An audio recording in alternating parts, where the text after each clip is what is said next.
ما تفتح الشباك يا ولية، خلينا نشوف كده الأذان أذن ولا لسه. شنبو، الأذان لسه ما أذنش يا شنبو، اصبر شوية. والأذان لسه ما أذنش؟ وأنت عرفتي منين يا ماما؟ من ساعة يا روح أمك. أنا جعانة أوي. دلوقتي الساعة 5:30 والأذان بيأذن الساعة 6:15. يعني حاطة الأكل بدري يا ماما وجايبانا بدري كمان، كان زماني دلوقتي بسلي نفسي في أي حاجة. ما تصبر يا ابني انت وهو، الأذان هيأذن دلوقتي. أنا جعانة أوي. هي أمك كده لازم تعذبنا قبل الفطار.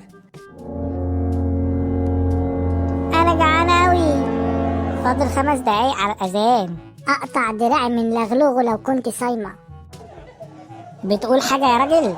شكلي كده هشيل الأكل تاني. بقول لا إله إلا الله. بحسب حاجة تانية. أنا جعانة أوي. الله أكبر الله أكبر. الأذان أذن. يا رب استرها معانا وارزقنا يا رب، يا مسهل الحال يا رب. بسم الله الرحمن الرحيم. هو الفطار فين؟ الفطار فين والفراخ والأكل فين؟ عيالك المفاجيع كانوا الأكل، ما سابوش حتى بطاطساية. المفاجيع ولاد المفاجيع. ده صاصة اللي كان الأكل كله.